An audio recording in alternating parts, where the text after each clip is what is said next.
به نام خدا، با اولین جلسه مجموعه آموزشی نرم افزار پروتوس در خدمتتون هستم. تو این قسمت یه سری توضیحات در رابطه با انواع نسخه های پروتوس خدمتتون ارائه میدم.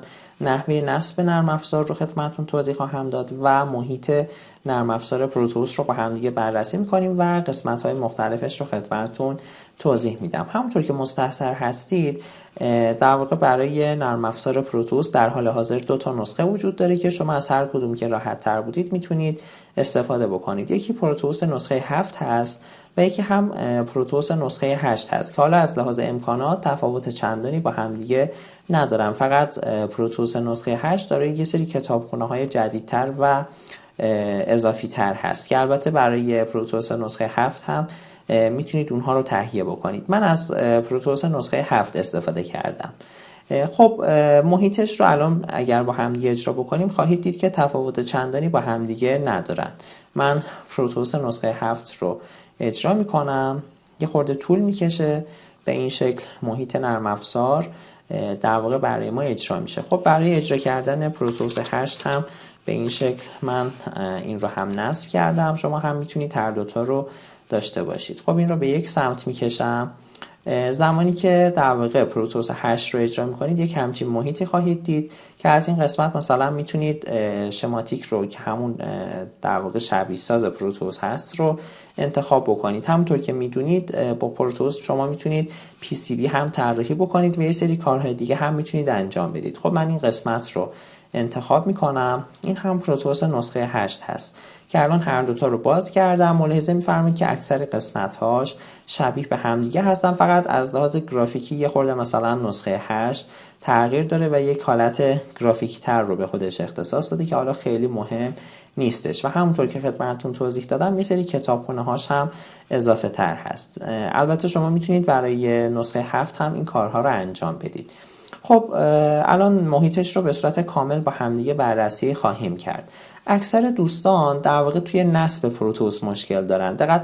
دقت بفرمایید، برای اینکه بتونید پروتوس رو به درستی نصب و استفاده بکنید بایستی بعد از اینکه نصب کردید کرکش رو هم انجام بدید که در واقع کرک های مختلفی براش وجود داره. شما از هر وبسایتی که نرم افزار پروتوس رو دانلود میکنید در واقع کرکش رو هم قرار داده که میتونید طبق راهنماهایی که ایجاد میشه از اونها استفاده بکنید. من توصیه میکنم که از همین پروتوس 7 که در وبسایت PC دانلود هست استفاده بفرمایید. اگر هم نتونستید لینک دانلودش رو پیدا بکنید به هم اطلاع بدین تا من نرم افزار رو خدمتتون بفرستم. و کرکش هم خیلی راحت هست. زمانی که دانلود میکنید در داخل یک پوشه مراحل کرکش به صورت تصویری مشخص شده که بر اساس اون میتونید پیش برید و مراحل نصب رو اوکی بکنید.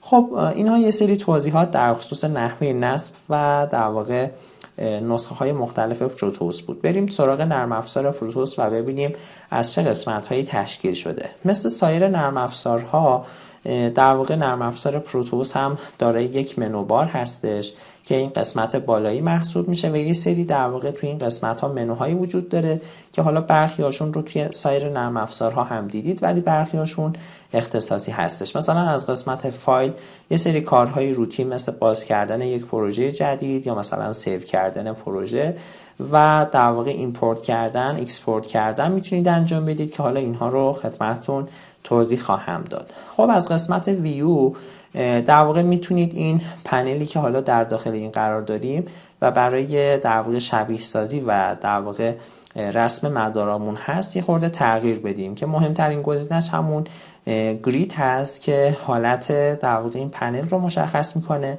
که کلید میانبرش هم جی هست. ببینید من اگر یک مرتبه این رو بزنم کلیه خطکشی ها یا کلیه اون خطوط راهنما از بین میرن.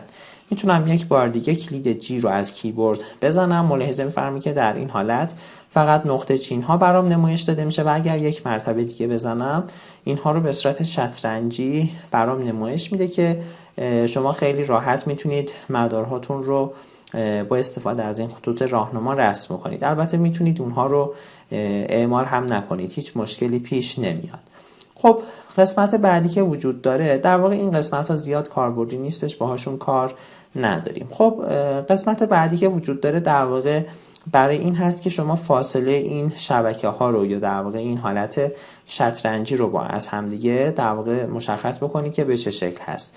ببینید مثلا من اولین گزینه رو انتخاب بکنم، فاصله بین خطوط بیشتر خواهد شد. مثلا اگر این رو انتخاب بکنم به این شکل در میاد. حالتهای مختلفی داره، این هم دقیقا به همین شکل هست و این هم حالت بزرگترش هست که در واقع میتونید هر کدوم رو خواستید انتخاب بکنید. روی همون حالت پیش‌فرض که کلید میانبرش هم F3 هست میذارم، باقی بمونه که کاملا مشخص بشه. خب تو این قسمت هم یه سری تنظیمات برای بزرگ کردن و کوچک کردن در واقع صفحه وجود داره که کلید میانبری که برای این قسمت وجود داره اسکرول ماوستون هست. شما اگر در واقع به یک سمت این رو حرکت بدید تصویر بزرگتر خواهد شد و اگر در جهت عکس اسکرول رو بچرخونید در واقع تصویر کوچکتر خواهد شد که این قسمت ها رو کامل خدمتتون خواهم گفت.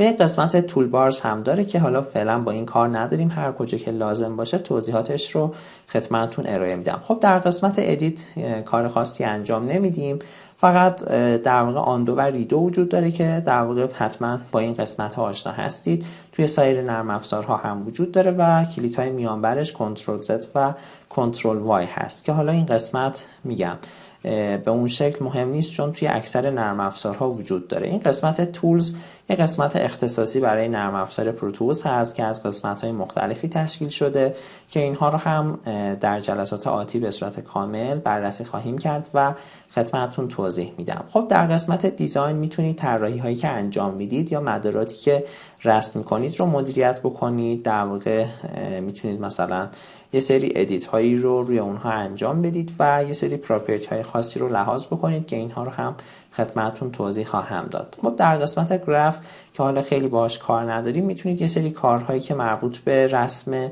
نمودارها و یه سری مسائل از این قبیل هست رو اوکی بکنید که فعلا این قسمت رو هم رد میشیم. در قسمت سورس شما میتونید مثلا بیایید یک سورس فایل اضافه بکنید، یک فایل مخصوص اضافه بکنید که حالا این قسمت ها رو هم در ادامه بررسی خواهیم کرد. این قسمت دیباگ برای فعال کردن حالت شبیه سازی هستش.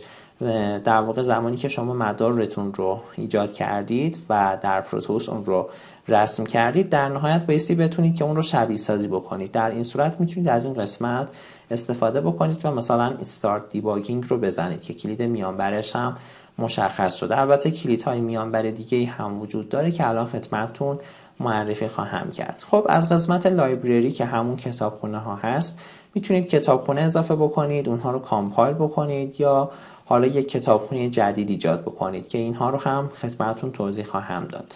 خب این قسمت تمپلیت یا قالب ها رو فعلا باهاش کار نداریم چون خیلی به دردمون نمیخوره. در قسمت سیستم هم کار خاصی وجود نداره و قسمت منوبار تقریبا قسمت های مهمش رو خدمتتون توضیح دادم. خب این قسمت پایینی که مستحضر هستید قسمت تول بارز هست، یعنی یه سری منوهایی که خیلی کاربرد دارن رو اومدن تو این قسمت هم قرار دادن که به راحتی بتونید در واقع اینها رو در دسترستون داشته باشید. مثلا این قسمت برای ایجاد یک پروژه جدید هست، نیو فایل هستش، این برای باز کردن هست. برخی از اینها توی سایر نرم افزارها هم حتما به چشمتون خورده. مثلا این برای ذخیره پروژه هست، این برای ایمپورت سلکشن هستش، بعد برای ایکسپورت کردن هستش که حالا با فرمت های مختلفی میتونید پروژهتون رو ایکسپورت بکنید. این برای تنظیمات چاپ هست. در واقع توی این قسمت میتونید اون فضای فعالی که میخواید در اختیار داشته باشید رو مشخص بکنید. توی این قسمت ها باز میتونید یه سری کارها مربوط به سفر رو انجام بدید. این همون گرید هست که اگر من بزنم باز مستحضر هستید که به این شکل نمایش داده میشه. این در واقع یه قسمتی هست که باز روی پنلتون تاثیر میذاره، خیلی مهم نیست. با این قسمت ها میتونید در واقع چرخش بدید این صفحتون رو که بهترین کلید میانبر فشار دادن اسکرول ماوس و چرخش پنل هست برای اینکه کلی قسمت ها رو بتونید ببینید. در صورتی که مدارتون در واقع یه خورده قطعات بیشتری داشته باشه و در این کادر جا نشه و یه خورده بیشتر باشه میتونید اون رو پیمایش هم بکنید. خب از این قسمت میتونید صفحه رو بزرگتر بکنید. ببینید من که این رو میزنم در واقع این پنل بزرگتر میشه و اگر این رو بزنم کوچکتر میشه. حالا به هر قسمت که خواستید میتونید این رو هدایت بکنید. از این پنل هم میتونید در واقع اون صفحه‌ای که در واقع در داخل اون هستید این رو مدیریت بکنید و بچرخونید و در موقعیت مناسبش قرار بدید. خب الان اگر میخواید این رو به حالت پیشفرض برگردونید، کافیه که یک مرتبه این قسمت یا این کلید میانبر رو بزنید. ملاحظه می‌فرمایید که دقیقاً به همون حالتی برمیگرده که از قبل وجود داشت. خب این هم در واقع برای زوم کردن یک قسمت خاصی از صفحه هست که اگر این رو بزنم از من میخواد که سلکت بکنم. الان اگر این رو اینتر بزنم اون قسمت برام بزرگتر میشه. برای این هست که شما بتونید حالا یک قسمت از مدارتون رو بزرگتر ببینید. مجددا این رو میزنم تا به سایز اصلیش برگرده. خب تو این قسمت ها هم یه سری میانبرهای خیلی کاربردی قرار داده شده که خدمتتون توضیح خواهم داد. به ابتدا بتونیم یه سری در واقع قطعه به پروژمون اضافه بکنیم، بعد بتونیم با این قسمت ها کار بکنیم. خب این قسمت ها هم که باز وجود داره، مثلا این برای رفتن به حالت دیگه ای از پروتوس هست که خدمتتون توضیح خواهم داد. یه سری گزینه‌های دیگه هم وجود داره که در حین پروژه به صورت کامل خدمتتون توضیح خواهم داد. خب پس این هم از قسمت تول بارز. میمونه این قسمت کناری که بهش اصطلاحاً سلکشن مود هم گفته میشه، یعنی یه سری ابزارها رو در اختیار شما قرار میده و این قسمت میشه گفت مهمترین قسمت پروتوس هست. خب از قسمت‌های مختلفی تشکیل شده. مثلا این همون سلکشن مود هست که شما میتونید مثلا قطعاتی که اضافه میکنید رو این طرف اون طرف ببرید. این قسمت اگر روش بیستید در واقع کامپوننت مود هستش، میتونید در واقع این رو انتخاب بکنید و این قسمت رو بزنید و یه سری قطعه به پروژهتون اضافه بکنید تا بتونید اون رو شبیه سازی بکنید. خب این قسمت همونطور که مستحضر هستید جانکشن دات مود هست، برای رسم اتصالات استفاده میشه که اینها رو به صورت کامل خدمتتون توضیح خواهم داد. فقط الان صرفا میخوام یک آشنایی جزئی داشته باشید. این LBL هست که برای گذاشتن لیبل یا برچسب استفاده میشه. بعد گزینه‌های تکست اسکریپت هستش برای اضافه کردن متن و یه سری از این کارها استفاده میشه.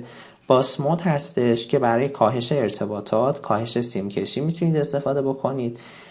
در واقع این هم یه قسمت دیگه هست. این قسمت خیلی مهم هست، ترمینال مود.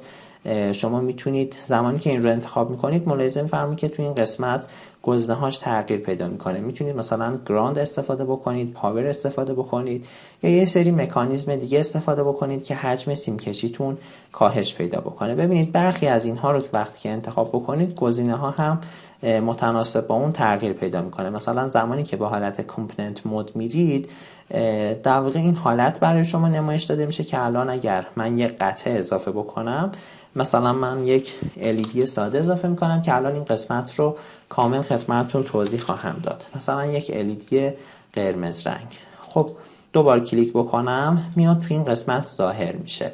ببینید زمانی که مثلا در حالت ترمینال هستید یه سری گزینه‌های متفاوت نمایش داده میشه، ولی زمانی که به قسمت کامپوننت مود میرید اون دیوایس ها یا اون قطعاتی که به پروژهتون اضافه کردید تو این قسمت لیست میشه و شما میتونید اونها رو به پنل انتقال بدید به این شکل که خدمتتون توضیح خواهم داد.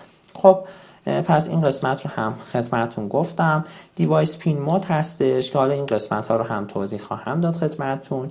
یکی از قسمت های مهم گراف مود هست که برای رسم گراف ها و یه سری از این موارد استفاده میشه که خدمتتون توضیح خواهم داد. تیپ ریکوردر هست که حالا فعلا با این خیلی کار نداریم. یکی از قسمت های خیلی مهم جنریتور مود هست. در واقع با استفاده از این قسمت میتونید انواع ولتاژ ها رو یا انواع در واقع تغذیه ها رو پیاده سازی بکنید که خدمتتون توضیح خواهیم داد به صورت کامل. این همون در واقع برای سنجش ولتاژ هست. این برای سنجش جریان هست، در تحلیل مدارات استفاده میشه. یکی از قسمت‌های خیلی خیلی مهمی که در پروتوس وجود داره قسمت ابزارها هست که من زمانی که روی این کلیک میکنم ملاحظه میفرمایید که پروتوس یه سری ابزار رو هم در اختیار شما قرار میده که اسیلوسکوپ حالا شاید حتما به گوشتون خورده باشه. یکی از مهمترین المان ها یا دستگاه هایی هست که الکترونیک کارها حتما میدونن به چه شکلی هستن. بیشتر برای تحلیل مدارات و شکل موج خروجی ها مورد استفاده قرار میگیره. مثلا یکی همین اسیلوسکوپ هست، بعد لوجیک آنالیزر هستش، بعد کانتر تایمر هست، ویرچوال ترمینال یا همون ترمینال مجازی هستش، SPI دیباگر هست و یه سری قسمت های دیگه مثلا AC ولتمتر هست، AC آمپرمتر هست، این هم برای حالت DC. سیگنال جنراتور هست که حتما این رو هم دوستان باهاش آشنایی دارن. خب پس این هم همونطور که گفتم قسمت ابزارها خیلی مهم و کاربردی هستش که مثالهاش رو خدمتتون توضیح خواهم داد. در قسمت پایین یه سری در واقع اشکال وجود داره که شما برای اینکه حالت گرافیکیتون رو بهتر بکنید میتونید از اینها استفاده بکنید. مثلا این یک خط راست هست، شما میتونید یک قسمت رو به این شکل مجزا بکنید توی مدارتون، یا حالا مثلا کارهای خاص دیگه رو روش انجام بدید. این برای رسم مثلا یک باکس هستش، به این شکل شما میتونید مثلا یک باکس قرار بدید. بیشتر برای جنبه‌های گرافیکی استفاده میشه. این مثلا برای رسم یک دایره هستش یا به همین شکل. تو این قسمت هم شما میتونید یک متن بنویسید، مثلا میخواید یک توضیح بنویسید یا یک کار خاصی انجام بدید، کافیه که این قسمت رو انتخاب بکنید، یک همچین پنجره باز میشه، متنتون رو مثلا تو این قسمت میتونید تایپ بکنید، هر چیزی که میتونید بنویسید. مثلا اسم خودتون رو به عنوان ایجاد کننده پروژه میتونید در نظر بگیرید. حالا یه سری تنظیمات دیگه مثلا تنظیمات فونت، تنظیمات ارتفاع و یه سری مسائل رو انجام میدید و اوکی رو میزنید. ملاحظه می‌فرمایید که تو این قسمت ظاهر میشه. من اگر فونت رو یه خورده بزرگتر بکنم خواهید دید که مشخص تر میشه.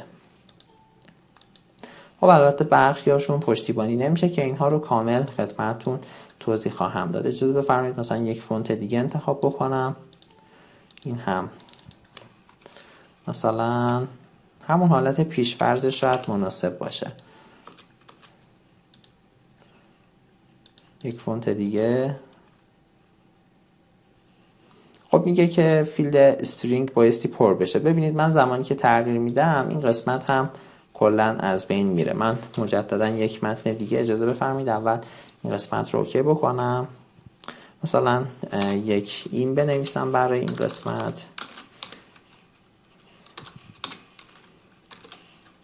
خب و تو اینجا هم میتونید پریویو فونت رو ببینید. یک فونت انتخاب میکنم و تو اینجا مثلا یک عبارتی رو مینویسم.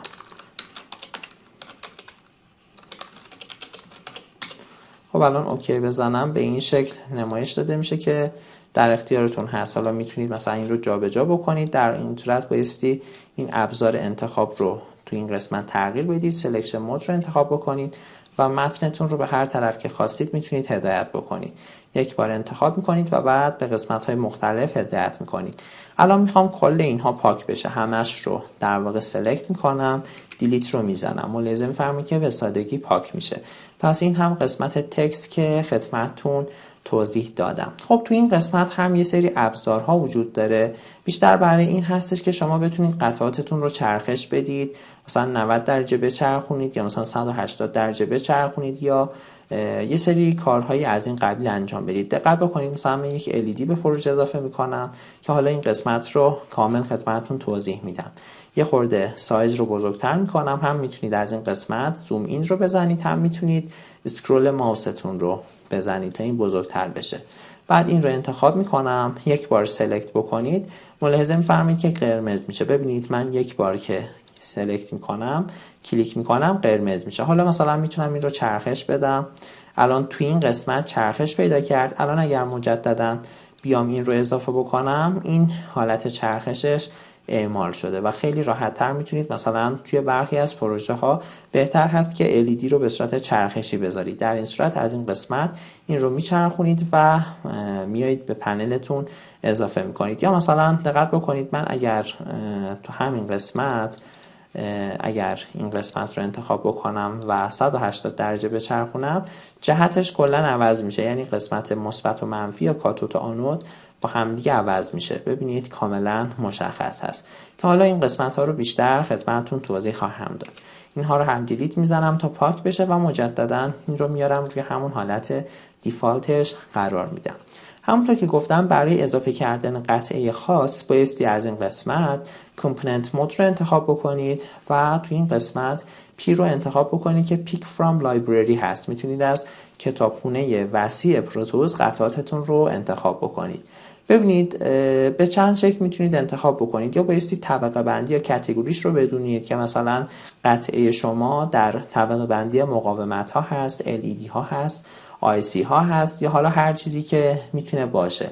تو اینجا مثلا اینها مشخص شده. ببینید مثلا این دسته‌بندی مربوط به دیودها هستش، این دسته‌بندی مربوط به مثلا سیماس ها هست که حالا یه سری نمونه هاش رو هم آورده نمایش میده.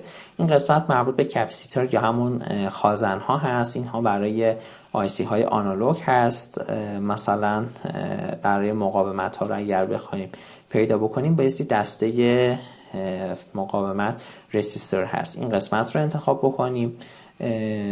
یا میتونیم به صورت کاتگوری از این قسمت انتخاب بکنیم. بهترین حالت این هستش که اسم قطعه رو بنویسید. مثلا شما میخواید یک LED به پروژه اضافه بکنید، میتونید تو این قسمت LED رو بنویسید.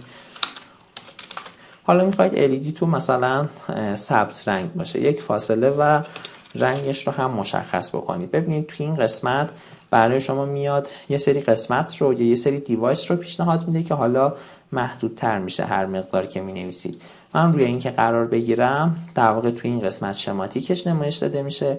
اگر PCB خاصی داشت تو این قسمت هم PCBش نمایش داده میشه. یه سری توضیحات هم مینویسه، مثلا دیسکریپشن براش مینویسه که در واقع LED هستش، رنگش رو هم تو این قسمت مشخص کرده.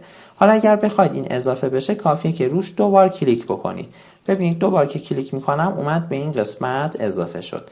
یا مثلا میخواید به پروژهتون یک مقاومت اضافه بکنید، رست یا همون رزیستورز رو اگر بزنید ملاحظه میفرمایید که تو اینجا اومد این رو شناسایی کرد و شماتیکش تو این قسمت نمایش داده شده. این هم PCB هستش که حالا اگر روش دوبار کلیک بکنم میاد باز به این قسمت اضافه میشه. یا مثلا میخواید به پروژهتون یک باتری اضافه بکنید، میتونید عبارت باتری رو بنویسید. خب اگر بنویسم بکنم اشتباه نوشتم، بله به این شکل باتری رو بنویسم ملاحظه می‌فرمایید که میاد نمایش میده که مثلا این میگه DC ولتاژ سورس هست، یا حالا این سل یا همون این هم یه نوع دیگه باتری هستش. و به این نکته دقت بکنید شما میتونید هر در واقع قطعه‌ای که اضافه میکنید مشخصش رو هم تغییر بدید. مثلا بگید این باتری که من میخوام استفاده بکنم 9 ولتی هست، 3 ولتی هست که الان اون رو هم خدمتتون توضیح میدم. پس از این قسمت میتونید دیوایس هاتون رو اضافه بکنید. مثلا میخواید برد آردوینو اضافه بکنید، به این شکل بنویسید برای شما میاره و اگر روش دوبار کلیک بکنید میایید به قسمت دیوایس ها یا کامپوننت هاتون این رو اضافه میکنید. حالا هر چیزی که مد نظرتون باشه میتونید اضافه بکنید که در جلسات بعدی کامل خدمتتون توضیح میدیم و یه سری مثال ها رو با هم دیگه انجام میدیم. خب ببینید مثلا من میخوام یک باتری اضافه بکنم، سل رو به این شکل مینویسم، تو این قسمت برام بایستی بیاره، بله میاره، دوبار کلیک میکنم اضافه میشه. یک لامپ هم اضافه میکنم، لامپ هم دقیقا ملاحظه میفرمایید که درسته، این رو هم میام به پروژه اضافه میکنم. حالا میخوام مثلا این دوتا رو توی مدارم استفاده بکنم، این همون سلم هست، میام توی این قسمت قرار میدم. ببینید من یه خورده میخوام این رو بزرگتر بکنم تا کاملا ببینید، میارم این رو هم وسط قرار میدم. من میتونم اولا عنوانش رو تغییر بدم، مثلا برای این مینویسم منبع تغذیه یا حالا هر چیزی که در نظر دارید منبع مینویسم. خب اوکی رو میزنم، دقت میکنید که ایجاد میشه. این تکست رو باز میتونم تغییر بدم اگه نمیخوام، باید فقط این رو انتخاب بکنم، البته یه خورده سخت انتخابش، و این رو بایستی سلکت بکنم و پاک بکنم. از این قسمت این رو سلکت میکنم، بعضا هم پاک نمیشه و بایستی در واقع این تکست مشخصش رو مشخص میکنه که پاک نمیشه. من کاری باش ندارم، میذارم همینجا باقی بمونه، زیرش منتقل میکنم. خب ببینید الان این منبع تغذیه‌مون 1.5 ولت هست. من اگر روی این دوبار کلیک بکنم اینجا به قسمت مشخصاتش تو این قسمت ولتاژ رو میتونم بیشتر بکنم. مثلا یک لامپ هم به پروژه اضافه میکنم. برای اضافه کردن هم خیلی کافیه، خیلی راحت هست. کافیه که اون قطعه مورد نظرتون رو که از کتابخونه به این لیست اضافه کردید انتخاب بکنید به این شکل. الان اگر توی پنل در واقع یک بار کلیک بکنم در واقع میاد اون رو به این شکل برام نمایش میده. اگر هم یک بار دیگه کلیک بکنم این رو میاد ثابت میکنه. ببینید الان میخوام جهتش عوض بشه، روش راست کلیک میکنم روی قطعه مورد نظر و روتیت یا چرخش رو میزنم. خب الان ملاحظه کردی که جهتش تغییر پیدا کرد. برای این هم میخوام دقیقا همون اتفاق بیفته، راست کلیک روتیت رو میزنم. خب این هم اوکی شد. حتما مستحضر هستید لامپ در واقع دارای پولاریته نیستش و من الان میخوام یک برنامه خیلی ساده رو شبیه سازی بکنم.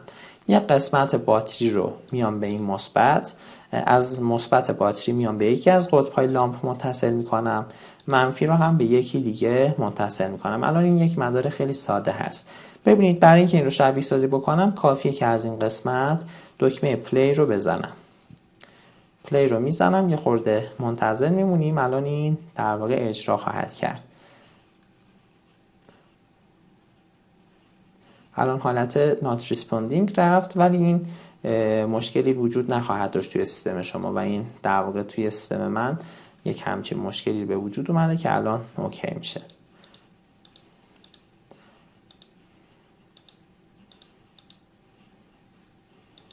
من یک مرتبه فکر کنم بایستی این رو قطع بکنم.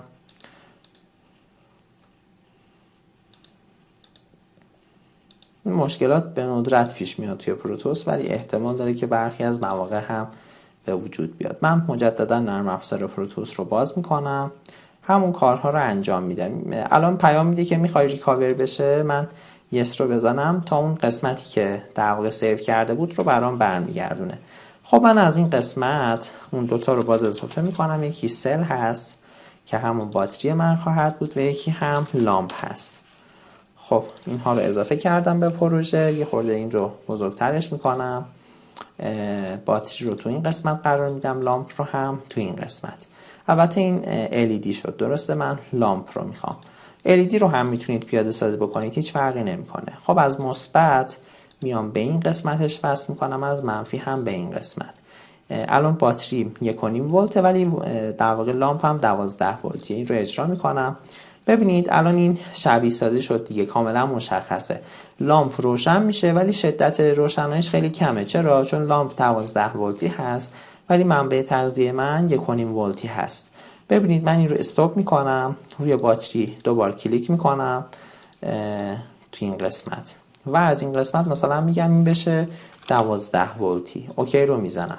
خب الان مجددا شبیه سازی بکنم. ببینید رنگش سفید رنگ تر شد، یعنی درخشان تر روشن شد و کاملا هم مشخصه دیگه. شما مثلا یک لامپ 12 ولتی رو با منبع 12 ولتی میتونید به صورت کامل روشن بکنید، ولی اگر ولتاژتون کمتر بشه لامپ با اون حد مورد نظرش روشن نمیشه و روشناییش یه خورده کمتر خواهد بود. پس به این شکل شما میتونید به سادگی پروژه ها رو شبیه سازی بکنید که البته این پروژه یک پروژه خیلی خیلی ساده بود که اصلا نمیشه گفت پروژه، در واقع یک شبیه سازی بود که خواستم فقط نحوه تغییر دادن مقادیر المان ها رو خدمتتون توضیح بدم. بعد اگر میخواید اینها رو پاک بکنید، مثلا میخواید یک سیم خاص رو پاک بکنید، کافیه که یک مرتبه روی سیم راست کلیک بکنید.